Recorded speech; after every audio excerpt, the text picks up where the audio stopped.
So you know about how much fluid you need to drink during the day, but how are you going to get that in? A challenge I see a lot is I don't like water or it's a challenge just to get in enough water. Let's get creative. Hey athletes, and welcome to another episode of the High School Athlete Nutrition Podcast. I'm Stephanie Militano, your sports dietitian and nutrition coach, here to talk to you about a pretty important topic. We're diving into hydration. Something that I don't think many athletes realize is as important as it is for your training.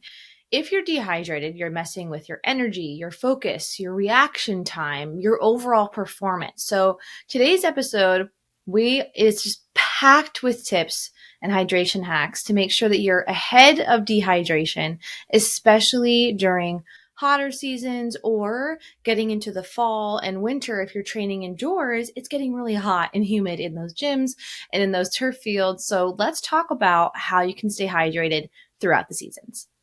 First, let's talk about why hydration matters. It's not just to push off being thirsty.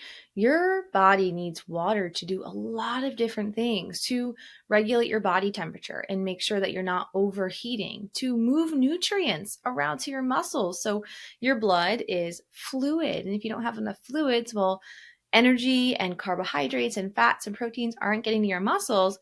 But also, a lot of that breakdown and muscle repair isn't happening because you're not able to rebuild after practice because there's nothing moving that stuff to your muscles or taking oxygen to your muscles so that you can run, jump, swim, and do what you need to do to really perform. Staying hydrated also helps prevent cramps. It supports your focus and reaction time, and especially in a team sport, being able to communicate effectively with your teammates can be the difference between a win and a loss. And just being hydrated overall helps you recover faster. And just a small amount of dehydration, we're talking 1 to 2% of your body water, you're losing that water, whether it be sweat or not drinking enough. But if you see a 1 to 2% shift in your body weight, that can significantly impact not only your game, but then your health. And we're looking at heat stroke and heat illness, and those are things we want to avoid at all costs. So we're going to talk today about how much you need to drink, what you need to pair with fluids, and when you should be drinking those fluids. Here's the age-old question. How much water do you actually need to drink? It's a question I get asked all the time. Is it just 8 cups a day? Is it more than 8 cups a day? Do I need a gallon or a gallon and a half? How much water do I actually need?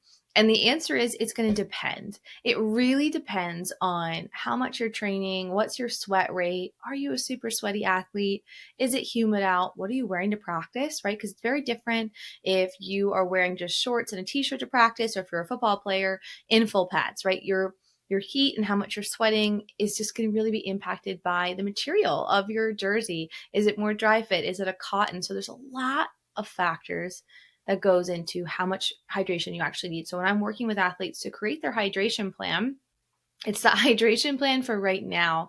And then we're going to have to shift it based on the season or when their training load shifts. So to answer that question, I'll give you some specific numbers to look at, but we're going to talk about a general flow about what you should look for throughout the day. So you want to start your day with water. So as soon as you wake up, keep water by your bed or your water bottle or your glass, and just get half a cup to a cup in the morning. So maybe 4 to 8 ounces of water you're just sipping on as you're getting ready, getting dressed. You're just trying to get that water going because you've gone all night without drinking water. So your body's already dehydrated. And then throughout the day, you want to drink consistent sips. And I actually had this conversation with an athlete yesterday because she's really been struggling with her hydration. And she said she's just been chugging water right before practice. And I was like, okay, yep, tell me how that felt. And she said, terrible. She's just super sloshy and she feels really awful and sometimes nauseous at practice because she's chugging all this water to try to make up for everything she didn't drink during the day. We don't want to do that. We want to try to stay as consistent as possible throughout the day. So drinking regularly can really be helpful for that. Then here's the big number you're all really looking for is how much should you be drinking total during that day when you're trying to drink regularly.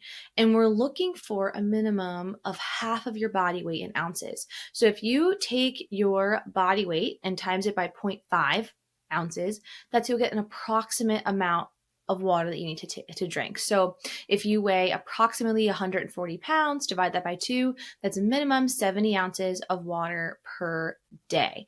more if it's hot out, if you're super sweaty. That's why I say that's a minimum. That's kind of that baseline we're looking for.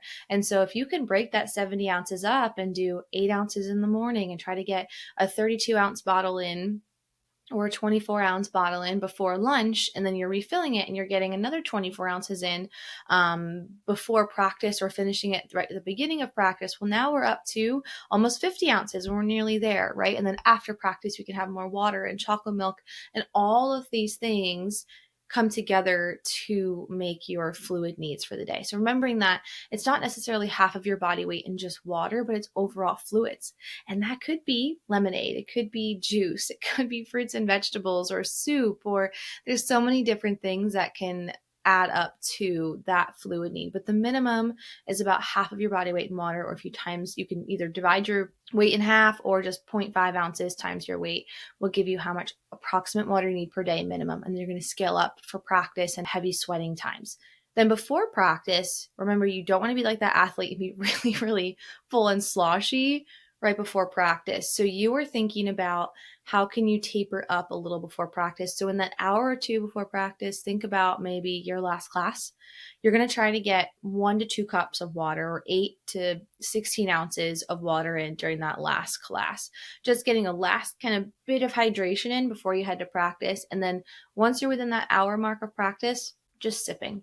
Just sipping as you need. And what we're trying to do is keep you from being thirsty, because if you're thirsty, that's a sign that your body's kind of already dehydrated. It's that first sign. So we want to make sure that we're not over thirsty throughout the day. And then during practice, having a water break or electrolyte break or sports drink break every 15 to 20 minutes if you can. Some coaches are really wonderful at giving breaks. Some aren't. Some just say get it when you need it. If it's a get it when you need it situation, try to time it up for every 20 minutes, or maybe every time a drill changes, you quickly, get your water, take a sip, and then hop back on the field or get back in the pool. And then after practice, we want to rehydrate. Just like you want to recover with fuel after practice, you sweat out a ton while you were working out. Now we have to replace that water. And so you want to do about 16 to 24 ounces of water for every pound of weight that you lose during practice. And so if you quickly want to do a hydration test, you can weigh yourself before practice and weigh yourself right after practice. You're not losing body fat. You're not losing muscle during practice. You're losing water. And so if you see a significant amount of water shift, it's more than 1 to 2%, which sometimes is more than 2 or 3 pounds for athletes. That means that you didn't drink enough before and during practice, and that we want to limit that shift in body weight to under 2%.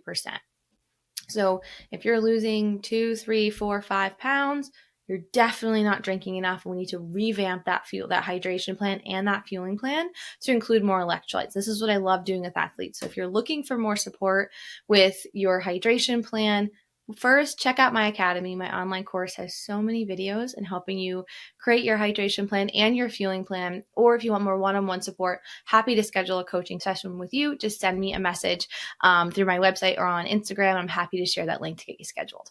But the key is you have a plan and you know what you're doing. So consistency throughout the day is number 1, and then making sure you're hitting that minimum would be my second recommendation. So you know about how much fluid you need to drink during the day, but how are you going to get that in? A challenge I see a lot is I don't like water, or it's a challenge just to get in enough water.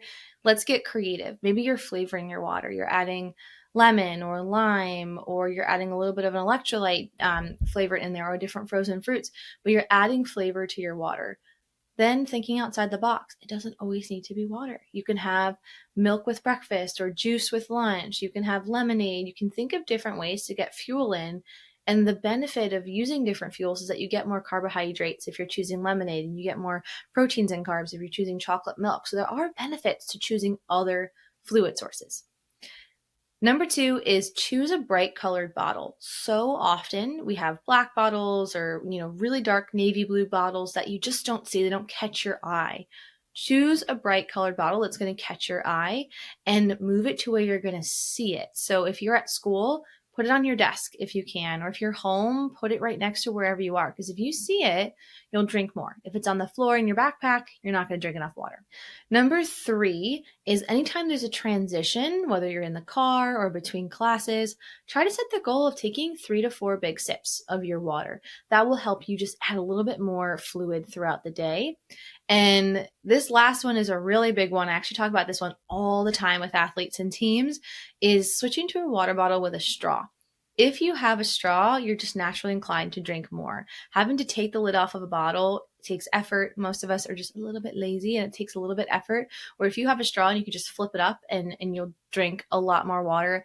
And I've seen athletes, significantly increase their water intake just by switching to a bottle with a straw during the day. So hopefully that really helps. And then this last tip is don't forget to eat your fluids too. Fruits and vegetables, soups are great sources of hydration. Smoothies and milkshakes are wonderful sources to get fluids in, as well as a ton of fuel. So we talked about fluids, we talked about when to have them, how much to have them, but the next component of the hydration equation is electrolytes, because you need something to move that water around throughout your body. So electrolytes are those minerals that help move that fluid around to your muscle, to your brain. They help support muscle contraction, and they're really, really important. So we're thinking mostly sodium. That's what you sweat out a lot when you sweat. Potassium, magnesium, and calcium. So those are the big ones we're really looking at. But you're losing a lot of electrolytes in really hot situations, when you're training for a really long time, intense training moments. So really thinking about how can you be consistent and replace these throughout the day. A question I get a lot is, when do athletes need electrolytes? And here's the deal. It's not every practice. It's not every day. It depends on what's going on. So for really hot sessions, yes, you're going to want electrolytes. So if it's really hot outside and really humid, or if you're in a gym or a pool where it is just humid and the water's warm, you're going to want to replace those electrolytes. So making sure you're having some sort of salty option during practice is going to be really important. Anytime you're training for more than an hour, you're losing a lot of electrolytes. Let's add some back in. If you have back-to-back games or a tournament day or a training camp, that's when it's going to be important to add electrolytes. And if you yourself are just a heavy sweater, meaning that after practice or after games, you kind of feel that grit on your face, you feel a lot of that salt on your face, or you have a big sweat ring after practice, or even white rings on your neck, that's you losing electrolytes. So it's important that you're replacing those electrolytes wherever you can. There's a few really easy ways to add electrolytes. You can do sports drinks that are preset for you, things like Gatorade, Powerade. Those are really awesome options. You can use electrolytes, tabs, and powders. Think Liquid IV, Scratch, Drip Drop, Noon, Element. They all have varying degrees of electrolyte content. And I talk about this a lot in the academy. I actually have a full worksheet that kind of breaks down when to choose what electrolyte based on how much sodium and how much carbohydrates are in each electrolyte. Because on a really, really sweaty day, so maybe a tournament day, you're going to want something that has more electrolyte in it and more sodium in it. But on a traditional practice day, maybe it's just a single session lasting 90 minutes, a Gatorade could be perfect. So you can look at the sports drinks and electrolytes, and there's so many options. It's about finding the right flavor for you, what you like, but also the right amount of sodium and carbohydrate. And then lastly, you can rely on real foods. Things like sodium-rich foods like pickles, olives, pretzels, salted nuts throughout the day are fantastic sources of sodium. For potassium, you can do bananas, oranges, or having potatoes during your pre-workout meal or breakfast or as snacks. For magnesium, we think about seeds and spinach and dark chocolate. I love dark chocolate, so that's a great add-in at any point during the day. And then lastly, calcium, looking at dairy products or fortified plant-based milks and yogurts are great sources of calcium. But you're really thinking about, how can you spread electrolytes throughout the day? You don't want to just have that electrolyte during practice, because now you're already in that dehydration moment. Think about, how can you add some salty foods? Maybe it's pretzels with lunch, or you're adding some deli turkey to your snack as like a turkey and cheese roll up to add some salt. But you're just finding different ways to add electrolytes, specifically sodium, throughout the day, so that you have enough on board so when you head to practice, you're not already behind. So here's the main takeaway for helping you stay hydrated. One is consistency. So throughout the day, you are sipping your water, you're keeping it close, you're including a variety of hydration options. So lemonade, chocolate milk, fruits and vegetables, soups, smoothies. You're looking outside the box of just water, and you're including electrolytes also throughout the day. So when you're having a meal or having a snack, think about, is there something salty that you can add in there? And if you want a full hydration checklist and sample hydration plans, grab it inside the Academy. It's my online course for high school athletes and their families. I want to give you all the tools so that this season you're hydrating and fueling at your best. Until next time, athletes, happy hydrating.